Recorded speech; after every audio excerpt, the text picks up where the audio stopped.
시청자 여러분 안녕하십니까? 황셰프의 요리 교실입니다. 과거에 보면 중식당이 몰려있는 거리들이 좀 있었죠. 인천에도 지금 중국 거리라고 있고, 또 부산에도 보면 부산역 맞은편에 그 초량동, 거기 이제 차이나타운이 있었습니다.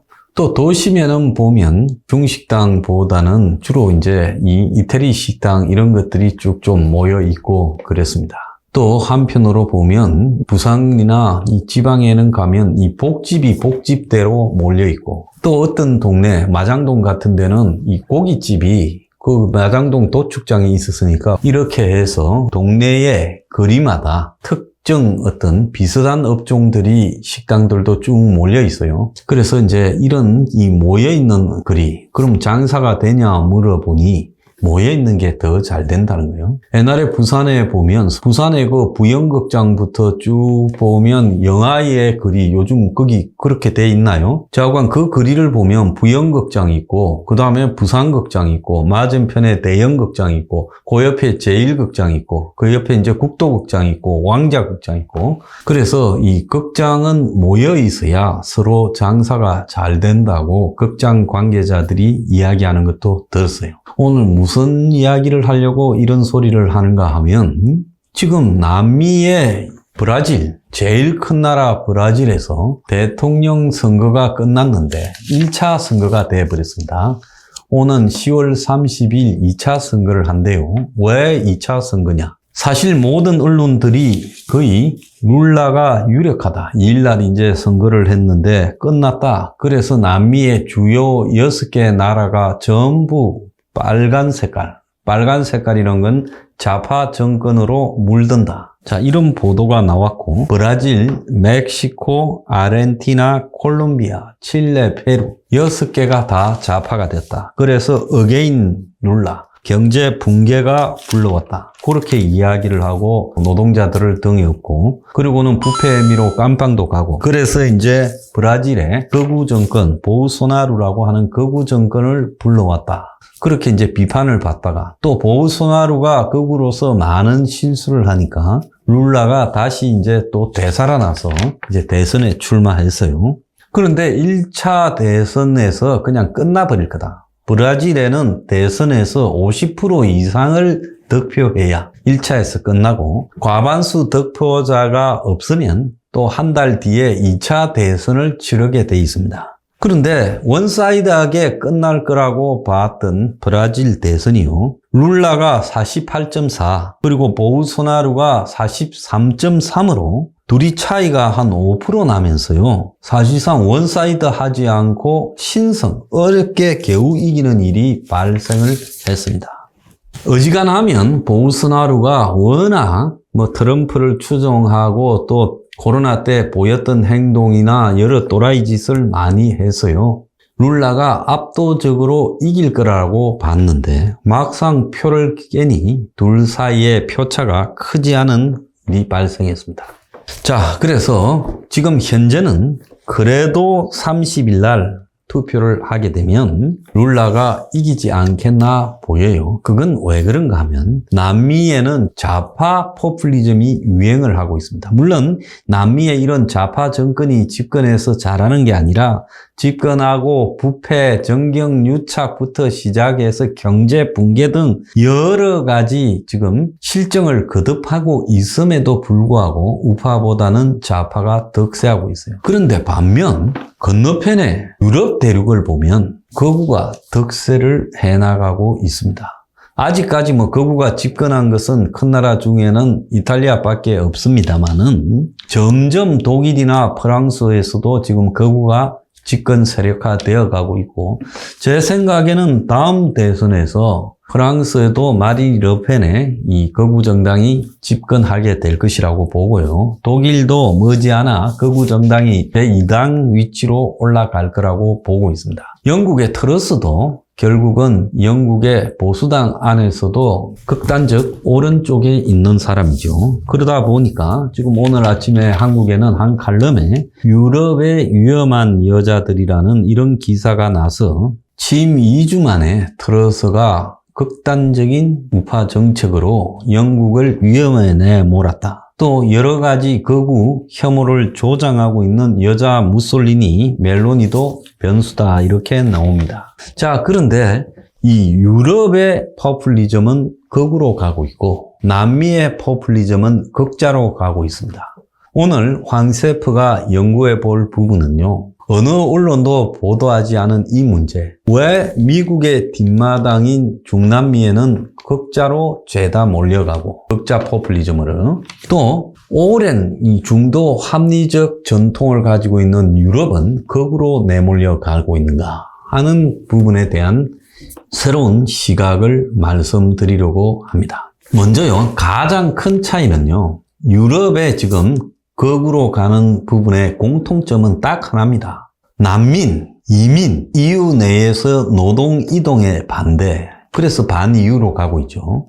이 세 가지가 유럽의 극우의 완벽한 공통점입니다.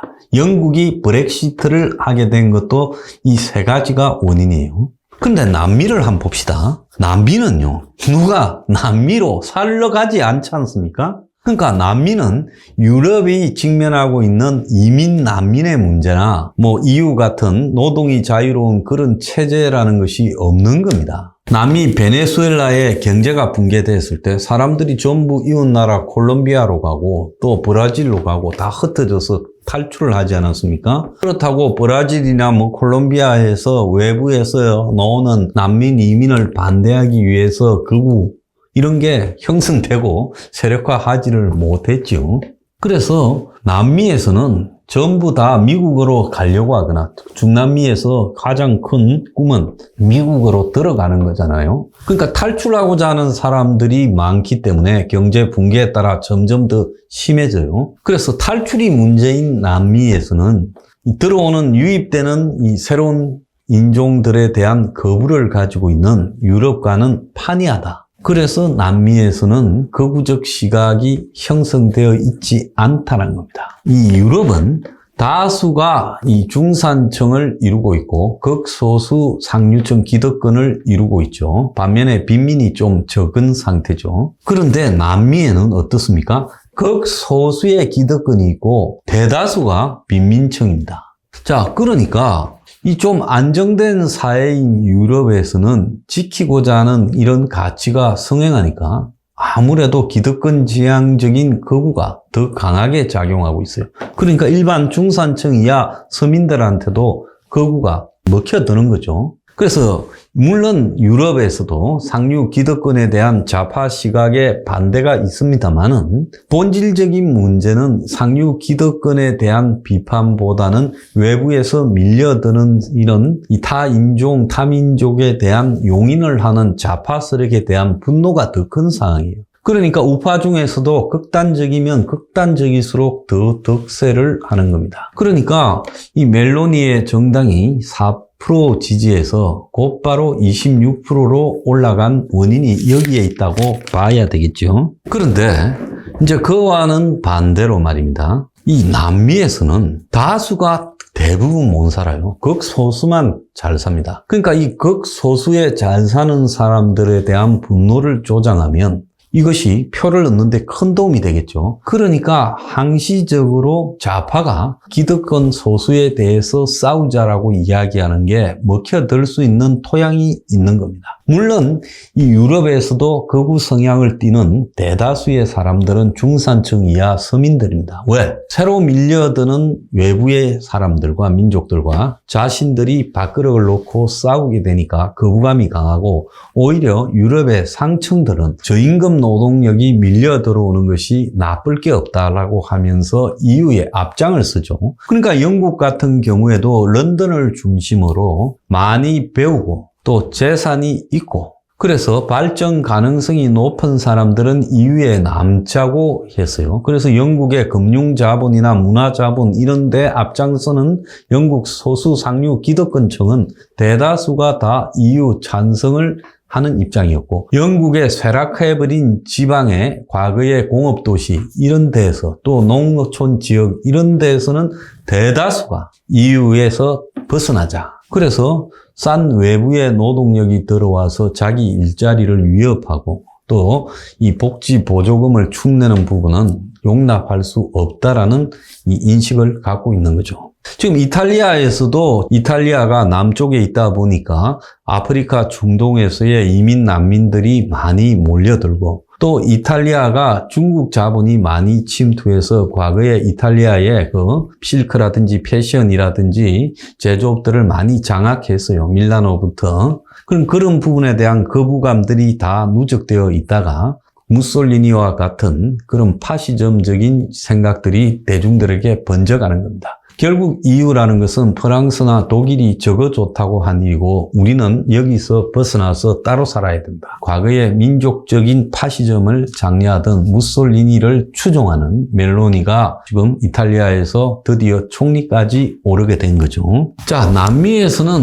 이 우파, 극우파는 주로 미국의 지원을 받는 세력이었습니다.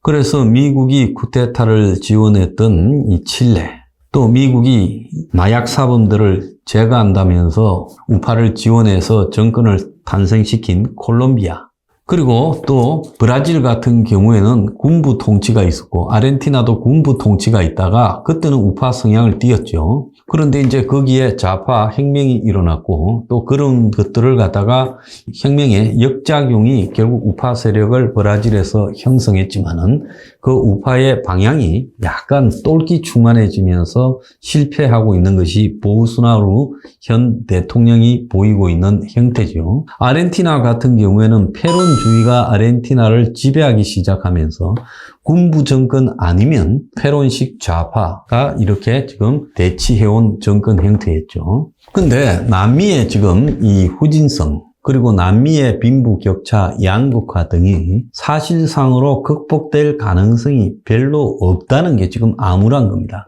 칠레가 남미에서 과거에 지금 칠레의 이 피노체트 정권이 그 야엔데 좌파 정권을 뒤집고 이 혁명을 해서 미국 시카고 학파의 지원을 받으면서 신자유주의 정책을 해서 남미에 제일 잘 사는 나라가 됐지만 그 이후에 이제 칠레에도 또 좌파 정권이 집권하고 이러면서 실제 칠레의 많은 모순이 심화되어 버렸어요. 그리고 그 이후에 칠레가 계속 좌파 정당들이 연이어 집권하면서 실제 칠레도 남미에서 경제 성장을 좀 유일하게 하다시피 했던 장점들이 사라지면서 칠레 경제도 붕괴되고 어려워질수록 더 좌파가 득세하는 겁니다. 그러니까 현재 남미에 좌파가 득세했다는 것은 그만큼 남미 전체의 경제가 다 붕괴되었다는 거예요. 멕시코부터 미국 딱 리오그란데 강을 딱 넘자마자부터 제일 남단 마젤란 해협이 있는 데까지 거의 좌파 핑크 타이드, 좌파의 물결이 득세하고 있는 것은 남미가 그만큼 살기가 어려워졌고 양극화가 더 심화되고 있다는 것을 의미하는 거고요. 유럽의 중산층과 서민 대중이 그만큼 살기가 어려워져 있다는 겁니다. 그래서 세계가 발전해서 앞서간 지역에는 극우화가 진행되고 세계가 좀 더 후진적인 지역에서는 극좌화가 진행되는 극우 포퓰리즘과 극좌 포퓰리즘이 자기가 소속한 그 사회의 경제적 수준과 계층에 따라 극명하게 나타나고 있다 봐야 됩니다. 오늘의 디저트. 극우 포퓰리즘과 극좌 포퓰리즘은 그 사회가 사는 정도에 따라 극명하게 다르게 나타난다.